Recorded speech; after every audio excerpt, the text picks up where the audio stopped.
Syifa Dewi Septiantoni kembali menemani Anda dalam berita hari ini. Kita buka pertemuan kita hari ini dengan sebuah kabar duka sekaligus peringatan bahwa gas karbon monoksida kembali memakan korban. Sebuah laporan terbaru kembali mengingatkan kita betapa cepat dan senyapnya gas yang merenggut nyawa ini. Hanya dalam hitungan menit, gas yang dihasilkan dari pembakaran tidak sempurna ini mampu meracuni seluruh penghuni ruangan. Bagaimana hal itu bisa terjadi? Laporan selengkapnya akan kami sajikan dalam berita hari ini.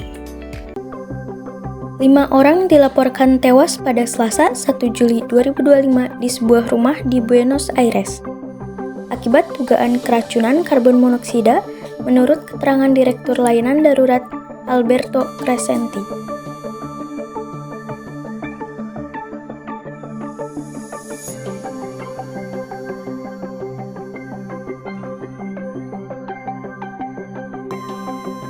Korban terdiri dari 4 orang dewasa berusia antara 42 hingga 79 tahun, serta seorang anak perempuan berusia 4 tahun.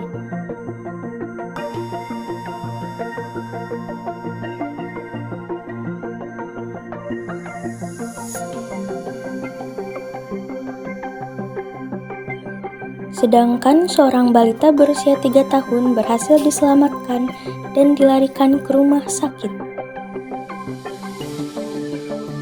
Namun, dugaan awal mengarah pada kebocoran karbon monoksida dari alat pemanas seiring dengan gelombang udara dingin ekstrim yang melanda ibu kota Argentina. Berdasarkan jurnal riset yang telah kami lakukan menggunakan metode studi literatur dari 10 jurnal yang kami kaji, secara jelas menemukan bahwa gas karbon monoksida merupakan ancaman kesehatan serius yang kami sebut sebagai pembunuh tersembunyi atau the silent killer. Kami menegaskan karbon monoksida adalah polutan utama dari emisi kendaraan dan bahayanya terletak pada kemampuannya yang mengikat hemoglobin darah hingga 200-250 kali dari oksigen, sehingga membentuk karboksihemoglobin dan menurunkan kapasitas darah untuk mengangkut oksigen ke seluruh tubuh. Berdasarkan tinjauan data, riset kami mengidentifikasikan berbagai keluhan kesehatan yang ditimbulkan oleh paparan karbon monoksida. Gejala ringan yang kami temukan meliputi pusing, sakit kepala, dan mual, serta keluhan lain seperti nyeri dada dan sesak nafas. Namun, kondisi lebih berat yang kami catat adalah menurunnya kemampuan gerak pada tubuh, gangguan sistem kardiovaskular, serangan jantung, dan bahkan pada akhirnya kematian. Kami juga menemukan bahwa gejala gangguan kesehatan sudah mulai timbul ketika konsentrasi karboksihemoglobin dalam darah mencapai lebih dari 2%. Dan jika kadarnya melebihi 5%, akan timbul gangguan pada fungsi jantung dan paru-paru. Kami juga menekankan bahwa kelompok beresiko tinggi adalah mereka dengan riwayat penyakit jantung dan paru-paru, serta lansia dan anak-anak. Berikut adalah contoh kasus-kasus keracunan yang disebabkan oleh gas karbon monoksida.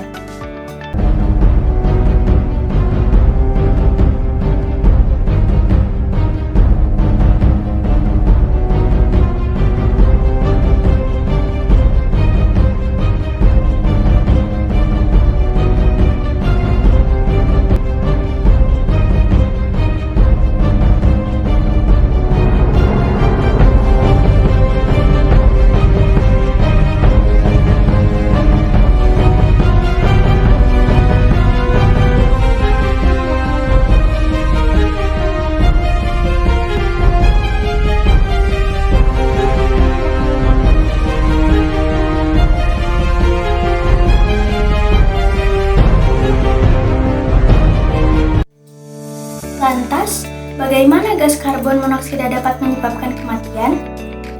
Karbon monoksida dapat menyebabkan kematian karena ketika terhirup, gas ini masuk ke paru-paru dan mengikat hemoglobin di dalam sel darah merah yang seharusnya membawa oksigen ke seluruh tubuh.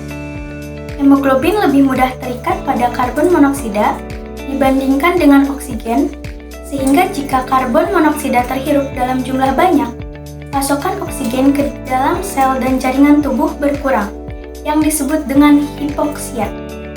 Kondisi ini berbahaya karena dapat mengganggu fungsi otak, hati, dan organ vital lainnya dengan cepat, yang menyebabkan sesak nafas, pingsan, bahkan hingga kematian. Pemirsa, mari kita lindungi diri kita dan keluarga dari ancaman karbon monoksida.